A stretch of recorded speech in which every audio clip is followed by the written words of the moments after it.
Recording in progress.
Olá, pessoal, tudo bem? Eu sou Noêmia Porto, estou de volta com vocês para a aula do bloco 4, relacionada à medicina e segurança do trabalho. Essa é a aula número 2, dando continuidade à temática que nós estávamos traçando na relação entre meio ambiente do trabalho, medicina e segurança, saúde do trabalhador, higiene do trabalho. Pois muito bem, retomando a nossa apresentação, para que vocês possam me acompanhar e poder, de alguma maneira, anotar tudo que nós estamos falando, eu estava justamente na parte em que se tornava importante decifrar isso, ou seja, o acidente do trabalho tem, por força de lei, algumas importantes equiparações, ou seja, são equiparados ao acidente do trabalho vários acontecimentos. Eu estou na linha do artigo 21 da Lei 8.213 de 1991.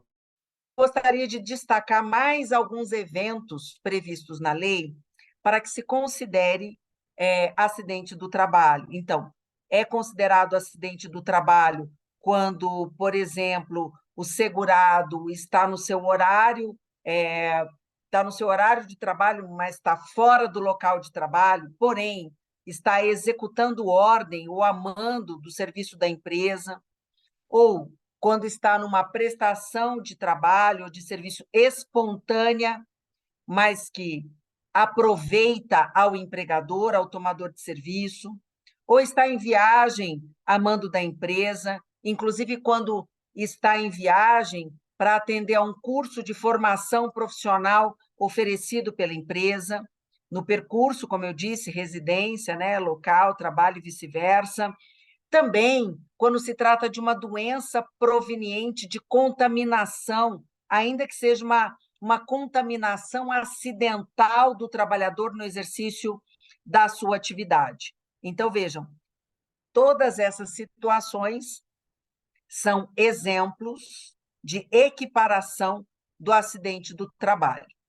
Para compreender melhor as doenças relacionadas ao trabalho, eu acho que elas podem estar classificadas em 3 grupos. O grupo 1, que eu indiquei para vocês, é quando as doenças acontecem, as doenças em que o trabalho é a causa necessária. O trabalho é a causa necessária e são tipificadas pelas doenças profissionais em sentido estrito, ou stricto sensu, pelas intoxicações agudas de origem ocupacional, enfim, um exemplo de quando o trabalho é a causa necessária do infortúnio. No grupo 2, nós podemos colocar as doenças em que o trabalho pode ser um fator de risco, um fator contributivo, mas não necessário. E aí eu traria como exemplos doenças comuns, mais frequentes ou mais precoces em determinados grupos ocupacionais e para os quais o nexo causal é de natureza eminentemente epidemiológica. Por exemplo, hipertensão arterial, algumas neoplasias malignas, alguns cânceres, que o fator do trabalho atua de maneira contributiva, mas não necessária. Determinados grupos ocupacionais ou profissões são exemplo típico. E no grupo 3, as doenças em que o trabalho é provocador de um distúrbio latente ou agravador da doença já estabelecida ou uma doença pré-existente e o trabalho atua como concausa. E há vários exemplos. Por exemplo, doenças alérgicas de pele ou respiratórias ou distúrbios mentais em determinados grupos que podem ser agravados em razão da situação de trabalho. Pois muito bem, ocorrendo o acidente de trabalho, independentemente do afastamento ou não da pessoa trabalhadora, é obrigatória a emissão do comunicado de acidente do trabalho. E aí nós estamos na próxima tela já dando destaque, oferecendo destaque à chamada CAT, Comunicação de Acidente do Trabalho. Podemos mudar a tela, né, da nossa apresentação para acompanhar a próxima menção aqui, né? Ainda não mudou a tela, mas daqui a pouco o pessoal muda a tela para a apresentação. De toda sorte, a CAT é vista como uma comunicação importante e obrigatória pelo empregador. Agora, vejam, a CAT, para que ela serve? Né? Para que serve a comunicação de acidente do trabalho? Além de se destinar para controle estatístico, né, controle epidemiológico, junto aos órgãos públicos pertinentes, a CAT também serve para garantia de assistência acidentária do empregado, do trabalhador, junto ao INSS. Além disso, qualquer trabalhador que incorra em algum acidente do trabalho, ele pode se dirigir a um hospital devidamente credenciado junto ao INSS e registrar formalmente o acidente, independentemente da empresa fazê-lo, embora seja, sim, uma obrigação empresarial. Então, gente, na realidade, havendo acidente do trabalho sem o preenchimento da CAT pela empresa, embora seja obrigação da empresa preenchê-la, podem formalizar a comunicação o próprio acidentado, seus dependentes, a entidade sindical também pode. A entidade sindical, o sindicato competente pode. E sabe quem mais? O médico. O médico que assistiu o acidentado, ou qualquer autoridade pública, inclusive o próprio perito do INSS, quando for fazer a realização da perícia, podem promover a emissão da comunicação de acidente do trabalho, embora, eu ressalto mais uma vez, a obrigação seja da empresa. Vamos para a próxima tela, o pessoal que está acompanhando aí. Vamos lá, na próxima tela. Então, como eu disse, ocorrendo um acidente do trabalho, independentemente de afastamento ou não da pessoa trabalhadora, é obrigatória a emissão da comunicação de acidente do trabalho. Pois muito bem, para tudo isso que eu estou falando, acidente, doença ocupacional, é necessário falar, claro, do nexo técnico, né? Então, para a constatação de que o infortúnio se trata de um acidente do trabalho, é muito importante o estabelecimento desse nexo, a correspondência do nexo. E aí, 3 tipos, vejam que o assunto envolve diversas classificações, não é verdade? 3 tipos ou ocorrências podem ser referidas, que é o nexo técnico profissional ou do trabalho, o nexo técnico individual, e, bom, e o importantíssimo, no Brasil, desde 2007, está em vigor, o nexo técnico epidemiológico previdenciário. O nexo técnico profissional do trabalho, ele é caracterizado quando há uma relação entre a exposição do trabalhador, né, fatores de risco que nós já avaliamos, já falamos aqui na aula, fatores de risco, né, com as doenças ou lesões que foram desenvolvidas pelo trabalhador. Então, desse modo, o nexo técnico profissional é aquele produzido ou desencadeado pelo exercício do trabalho peculiar, próprio, singular a determinada atividade, cujos trabalhadores estejam expostos àquilo. Já no caso do nexo individual, é aquele que decorre de acidentes do trabalho típicos. Lembram? Artigo 19 da Lei 8.213. Ou de trajeto, que é um equiparado, bem como de condições especiais em que o trabalho é realizado e com ele se relaciona diretamente. Então, o acidente típico, só para a gente lembrar, ele se caracteriza quando o sinistro causa dano à integridade física ou à saúde do trabalhador e ocorre durante o desempenho das atividades profissionais ou diante de circunstâncias ligadas à atividade profissional. Lembrando de novo, o acidente de trajeto, por sua vez, é o sinistro que ocorre no percurso de deslocamento do empregado de sua residência para o trabalho e vice-versa. A doença equiparada a acidente do trabalho é aquela do agravo decorrente das condições especiais em que o trabalho é realizado e que não esteja ali previsto na lista do regulamento da Previdência Social. E, por fim, nós temos o nexo técnico epidemiológico previdenciário, que é caracterizado quando houver uma associação estatística entre a atividade econômica da empresa em que o trabalhador, né, desenvolve as suas atividades, e a respectiva doença ou lesão, CID, do trabalhador.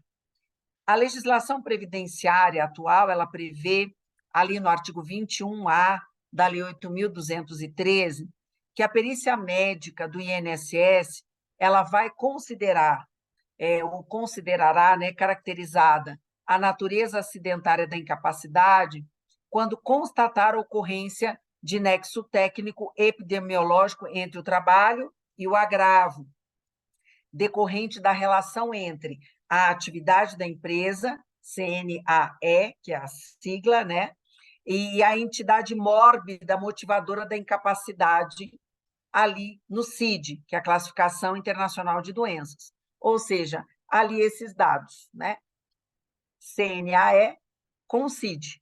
Então, portanto, o nexo técnico epidemiológico previdenciário, ele está, de certa maneira, fundamentado no excesso de casos e de algumas patologias no ramo da atividade econômica a que pertença o trabalhador, né? Então, são 3 formas ou 3 nexos que podem ser considerados. E aí, claro, gente, já que nós estamos falando em medicina e segurança do trabalho, em equilíbrio ambiental trabalhista, é necessário mencionar ou trazer uma nota acerca da política de prevenção. A segurança do trabalho, ou segurança ocupacional, como também é conhecida, é um conjunto, a segurança é um conjunto de metodologias, de procedimentos e de técnicas específicas que têm como objetivo promover a saúde do trabalhador. E aí, dentre os procedimentos e documentos mais importantes, e que vocês vão sempre ouvir falar muito, é o laudo técnico das condições do ambiente de trabalho. O documento, né, instituído pelo Instituto Nacional de Seguro Social, que é o INSS, é utilizado para comprovação da exposição aos agentes ambientais que tragam prejuízo à saúde ou à integridade física do trabalhador. É a sujeição a esses fatores que enseja a solicitação de concessão de aposentadoria especial, por exemplo, né? Uma consequência, um benefício previdenciário importante. Então, o laudo técnico das condições de ambiente do trabalho tem por objetivo indicar a existência ou não, né, de exposição daqueles trabalhadores, daquelas trabalhadoras, a agentes nocivos, que a gente já viu, químicos, biológicos, né, físicos. Esse laudo, esse documento, está previsto no artigo 58 da Lei 8.213 de 1991. E quando nós estamos falando de preservação do equilíbrio do meio ambiente laboral, é importante, sim, a adoção pela empresa de uma política de prevenção dos riscos ocupacionais. E documentos como esse laudo são relevantíssimos para isso. Então, se destaca aqui, além do laudo, né, outras medidas de prevenção, informação sobre fatores de equilíbrio, fatores de risco e responsabilidades de prevenção, através de comunicados, palestras, cursos de qualificação e de treinamentos. Da mesma forma, o uso de equipamentos de proteção individual deve fazer parte da cultura organizacional, especialmente em situações em que as pessoas trabalhadoras lidam com um risco maior de acidentes.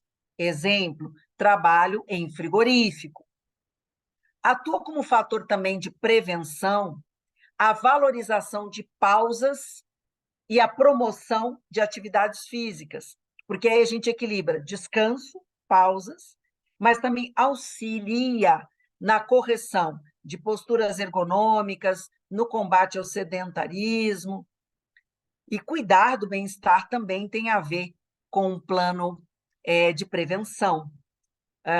Um plano de prevenção para pensar a qualidade de vida no trabalho, com regras claras, bom plano de carreira, combate ao assédio, combate às chantagens, às pressões, às humilhações, são modelos de prevenção para o equilíbrio ambiental trabalhista, na medida em que nós também temos os riscos relacionados à organização do trabalho e o sofrimento mental no trabalho pode estar equiparado a acidente do trabalho em algumas circunstâncias. Agora podemos ir para a próxima tela, vocês que estão me acompanhando aí. Eu vou fazer aqui uma última abordagem dessa segunda aula, que está voltada a pensar diversos aspectos da medicina e da segurança do trabalho. Pois muito bem, eu me refiro aqui a aspectos da organização do trabalho, assédio moral e assédio sexual, e o chamado assédio moral organizacional. E eu volto e começo do dispositivo da Constituição. É que o artigo 5º, inciso 10 da Constituição de 88, dispõe que são invioláveis a intimidade, a vida privada, a honra, a imagem das pessoas, assegurando o direito à indenização pelo dano material ou moral decorrente da violação a esses direitos de personalidade. E complementando, o inciso 5º do artigo 5º preceitua que é assegurado o direito de resposta proporcional ao agravo, além da indenização por dano material, moral e à imagem. E tudo isso tem a ver com a violência no trabalho. Com relação aos danos decorrentes das relações de trabalho, como assédios e ofensas, vale lembrar que o empregador responde objetivamente por atos praticados pelos seus empregados ou pelos seus prepostos, pelos seus representantes. Isso se extrai do artigo 932, inciso 2, e 933, ambos do Código Civil Brasileiro. E os problemas da violência no local de trabalho, na perspectiva da prevenção dos riscos profissionais e da promoção da saúde das pessoas trabalhadoras, a gente reconhece, só ganharam visibilidade há cerca de uns 25 anos. Primeiro, houve uma tomada de consciência da frequência e da gravidade das formas de violência física e dos seus custos para as vítimas, para as famílias, para as empresas, para a sociedade e para o Estado. Só mais tarde se autonomizou e houve um conceito próprio, né, um conceito autônomo para outras formas de violência, para além da violência física. Violências que são consideradas mais sutis, mais psicológicas, como é o caso do assédio. Assédio sexual, primeiro, em termos de conceituação, e o assédio moral depois. Em termos normativos, ganhou relevância nos últimos tempos a Convenção número 190 da Organização Internacional do Trabalho, a OIT. A convenção ela foi aprovada na conferência do ano 2019, justamente quando a OIT completava 100 anos. A Convenção 190, ela simboliza, ela sinaliza um movimento internacional voltado a discutir a salubridade do meio no aspecto comportamental. Então, discutir medicina e segurança do trabalho também é discutir aspectos comportamentais. A normativa internacional, ela contribui bastante para o debate brasileiro na medida em que ela consegue estabelecer um conceito para o termo violência e assédio no mundo do trabalho, indicando que se refere a uma gama de comportamentos e práticas inaceitáveis ou ameaças disso, seja em razão de uma única ocorrência ou, o que é mais comum, de forma repetida, reiterada, que tenham por finalidade ou que resultem, ou que tenham a probabilidade de resultar, né, em danos físicos, danos psicológicos, danos sexuais ou econômicos, incluindo a violência e o assédio de gênero. No caso do termo violência e assédio de gênero, né, que eu acabei de utilizar, atribui-se o significado de violência e assédio que estejam dirigidos a determinadas pessoas em razão do sexo ou gênero, afetando essas pessoas de maneira desproporcional, o que envolve também a questão do assédio sexual. A Convenção número 190 da OIT já teve ratificação de 10 países. Ela está em vigor em âmbito internacional. O Brasil ainda não ratificou internamente a convenção, embora haja bastante pressão para que isso aconteça. De toda sorte, voltando ao arcabouço conceitual, é importante a gente dizer que o assédio, falando especificamente dele, tanto pode ocorrer pela inserção em relações hierárquicas, que a gente chama de assédio moral vertical, como também o assédio pode acontecer na convivência com trabalhadores do mesmo nível hierárquico, que nós chamamos de assédio horizontal, mas também a violência, essa violência sutil do cotidiano do trabalho, pode acontecer na modalidade mista, ou seja, envolvendo chefes e colegas de trabalho. Em geral, trata-se de situações vexatórias ou humilhantes, que, pela gravidade, pela projeção, indicam a ocorrência de assédio direcionado a determinada pessoa. Por exemplo, acontecendo uma situação de discriminação racial dentro do ambiente de trabalho. E não se trata de algo isolado, ou seja, uma prática esporádica ou individual, e sim é uma violência inserida num conjunto comportamental que afeta o meio ambiente de trabalho de maneira mais ampla, né?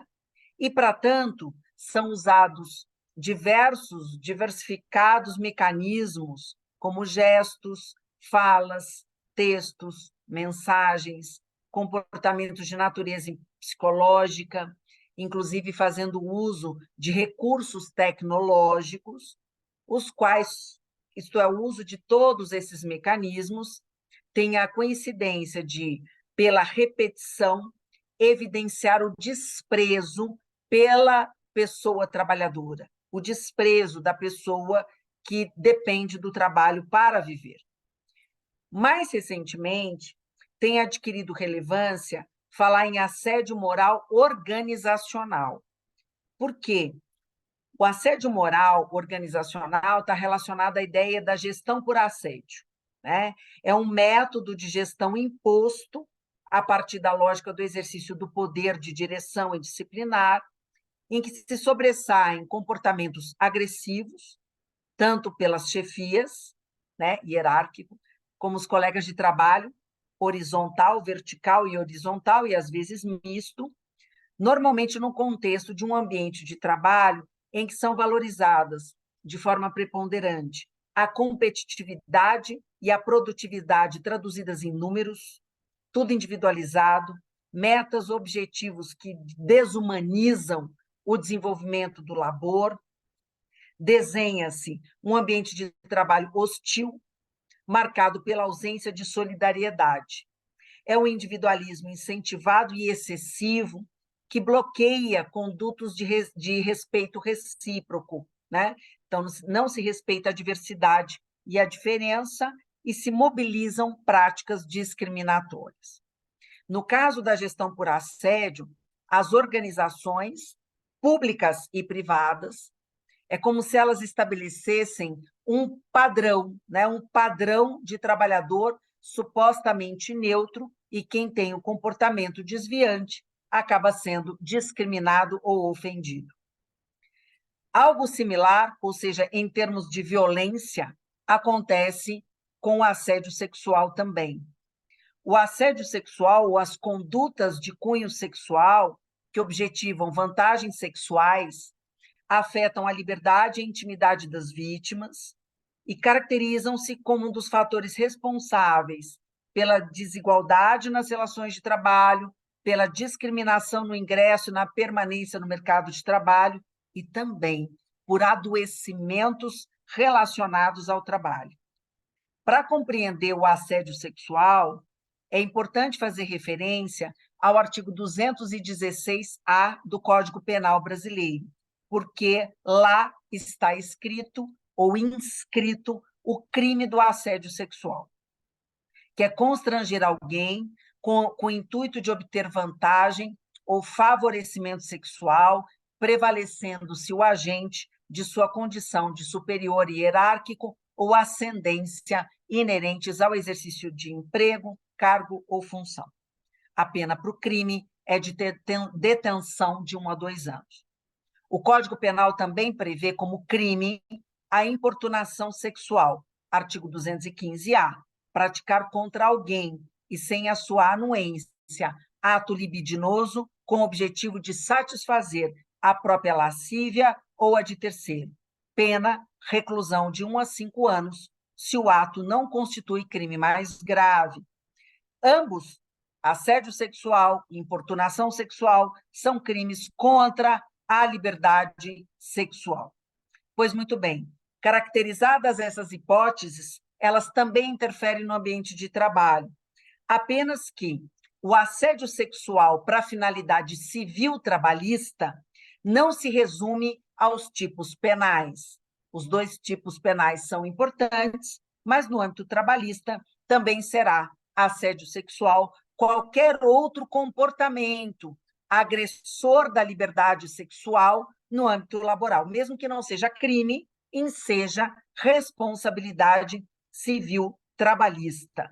E o empregador é responsável por manter o equilíbrio do meio, a salubridade do meio, o que significa, na prática, manter longe do ambiente de trabalho qualquer comportamento de violência, seja violência física, seja violência moral individual, seja violência moral organizacional, seja a violência por assédio sexual.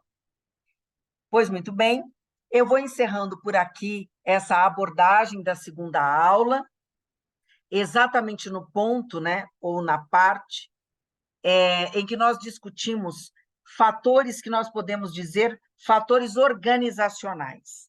Né? Fatores organizacionais de quê? Fatores organizacionais que contribuem para a salubridade do meio. E quando há o desequilíbrio do meio ambiente do trabalho em razão de fatores de violência, ali há o aspecto do risco, risco no desenvolvimento de doenças ocupacionais que responsabilizam o empregador, o que me faz voltar ao começo, lembrando que a Constituição do Brasil estabelece a necessidade de medidas que possam minorar os riscos ambientais e o aparecimento de acidentes e doenças ocupacionais. Pois muito bem, eu agradeço a paciência com que vocês me ouviram. Espero que, com o final dessa segunda aula de Medicina e Segurança do Trabalho, muitos desses conceitos tenham ficado mais claros, mais evidentes, enfim, um pouco mais fáceis para todos vocês, estudantes. Um abraço e até a próxima.